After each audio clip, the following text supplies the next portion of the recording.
চলে আসলাম আরও একটি নতুন রেসিপি নিয়ে। দেখে হয়তো তোমরা বুঝতেই পারছো এটি একটি কাঁচা আমের রেসিপি। চলো প্রথম থেকে তোমাদেরকে বলতে শুরু করি এই রেসিপিটি আমি কিভাবে বানিয়েছিলাম। আর এই রেসিপিটি খেতে কিন্তু অনেক সুস্বাদু। বাজার থেকে নিয়ে এসেছিলাম কাঁচা আম। বাজারে গিয়েছিলাম, যেদিকেই তাকাই সেদিকেই দেখি কাঁচা আমের বাহার। এই তো কয়েকটা দিনই কাঁচা আম পাওয়া যাবে, তারপরে তো আবার পাকা আম। তবে এই যে কাঁচা আমের স্বাদ কিন্তু আমি সারা বছর নিতে চাই, সেই জন্যই এমন একটি রেসিপি ঘরে বানিয়ে রেখে দেব। সারা বছর তাহলে আমি কিন্তু কাঁচা আমের স্বাদটা নিতে পারবো। আমগুলোকে প্রথমে আমি ছুলে নিচ্ছি, ছুলে নিয়ে তারপরে আমি ধুয়ে নেব। যখন আমি কুচি কুচি করে কাটবো তারপরে কিন্তু আর আমগুলো ধোবো না, সেই জন্যে গোটা অবস্থাতেই ধুয়ে নিচ্ছি।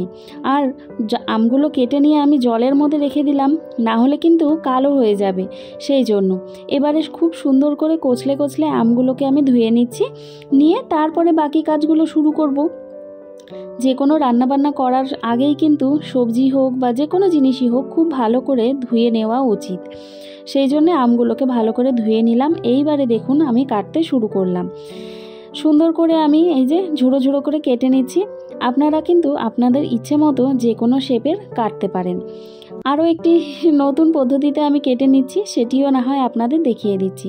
এই দেখুন, প্রথমে আমের গায়ে এইভাবে একটি একটি করে দাগ কেটে তারপরে আমি এইভাবে কেটে নিচ্ছি। এটিও কিন্তু খুব সহজ পদ্ধতি, দেখিয়ে দিলাম। আপনাদের ভালো লাগলে আপনারা এইভাবে কেটে নিতেই পারেন। আমগুলো কাটা হয়ে গেলে ওইদিকে আবার কাজ আছে, মশলা ভেজে নিতে হবে। দেখুন এই যে আমি মজা পেয়েছি বেশ, সেই জন্যেই এইভাবে করেই আমি প্রত্যেকটা আমগুলো কেটে নিচ্ছি। ব্যাস আর একটা হলেই হয়ে যাবে। এই দেখুন সমস্ত আম আমার কাটা হয়ে গেছে। এই যে আমি লম্বা লম্বা করে কেটে নিয়েছি ঝুড়ি ঝুড়ি করে। এইদিকে কিছু মশলা নিয়ে বসেছি আমি। এখানে আছে গোটা জিরে, শুকনো লঙ্কা, গোটা মৌরি, গোটা গোলমরিচ, গোটা ধনে, আর রয়েছে 5 ফোড়ন। এই সমস্ত মশলাগুলো আমি একত্রে শুকনো খোলায় ভেজে নেব। ওইদিকে আম কাটতে কাটতেই আমি উনুনটা ধরিয়ে নিয়েছিলাম। এবারে দেখুন কড়াই গরমও হয়ে গেছে আর আমি গোটা মশলাগুলো ভাজতে শুরু করে দিয়েছি। যে কোনো আচার হোক বা যে কোনো চাটনি ধরনের জিনিসে কিন্তু এই ধরনের একটি ভাজা মশলা দিলে তার স্বাদ একেবারে যেন দ্বিগুণ হয়ে যায়। তারপরে এই যে মশলাগুলোকে আমি কি করব বলুন তো, এই যে ছোট্ট মতো একটি হামানদিস্তা নিয়েছি, এই হামানদিস্তায় করে মশলাগুলোকে আমি কুটে নেব।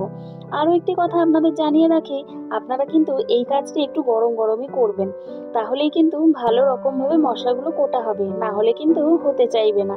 আপনারা যদি চান আপনারা মিক্সিতেও করে নিতে পারেন, তবে এই যে কুটে নেওয়ার স্বাদ, এটি কিন্তু আলাদাই একটি স্বাদ এনে দেয় যে কোনো রেসিপিতে। ব্যাস হয়ে যাচ্ছে এদিকে আমার কুটে নেওয়া। তারপরে এদিকে আমি আবারও কড়াই বসিয়ে দিয়েছিলাম। গরম কড়াইয়ের মধ্যে দিয়ে দিলাম সামান্য সর্ষের তেল। সর্ষের তেল দিয়ে আমি ফোড়নে দিলাম 5 ফোড়ন। এই ধরনের আচারে এই 5 ফোড়ন সম্বারটি বেশি ভালো লাগে। আমগুলো ছেড়ে দিলাম। একটু পরেই আপনারা দেখবেন আমগুলো কীরকম কড়াইয়ের মধ্যে নেতিয়ে পড়ছে। আর হ্যাঁ, আমি এটাই চেয়েছিলাম। আপনারা যদি চান এর মধ্যে কিন্তু আটিগুলোকেও যোগ করতে পারেন, তবে আমি আটিগুলো দেইনি। এর মধ্যে দিয়ে দিলাম আমি নুন আর হলুদ। নুন আর হলুদ তো একে অপরকে ছাড়া একেবারেই চলতে পারে না, সেই জন্য দিয়ে নিলাম। আর আপনারা খেয়াল করে দেখুন আস্তে আস্তে কিন্তু আমগুলো নেতিয়ে পড়ছে। 3টে আম আমি নিয়েছিলাম। 3টে আমের জন্য আমি দিয়ে দিচ্ছি এখানে 1 বাটি পরিমাণ চিনি।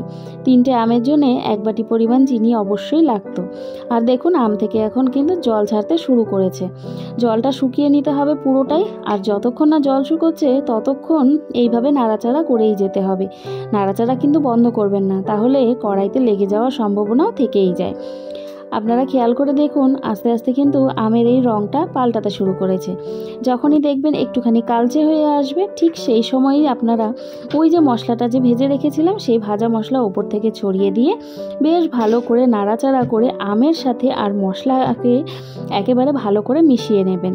ব্যাস তৈরি হয়ে যাবে টক ঝাল মিষ্টি কাঁচা আমের জেলি আচার। কীরকম লাগলো রেসিপিটা আপনারা অবশ্যই জানাবেন। এই দেখুন আপনারা কিন্তু কাচের জারে ভরে 6 মাস থেকে 1 বছর এই জেলি আচার খেতে পারবেন। ব্যাস সারা বছর আপনারা কাঁচা আমের স্বাদ নিতে পারবেন ঘরেই।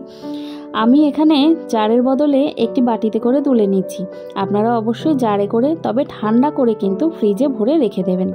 ব্যাস হয়ে গেল আমার কাঁচা আমের টক ঝাল মিষ্টি জেলি আচার। কীরকম লাগলো দেখতে আপনারা অবশ্যই জানাবেন। ভালো লাগলে চ্যানেলটিকে সাবস্ক্রাইব করবেন এই রকমেরই আরও রেসিপি দেখার জন্য।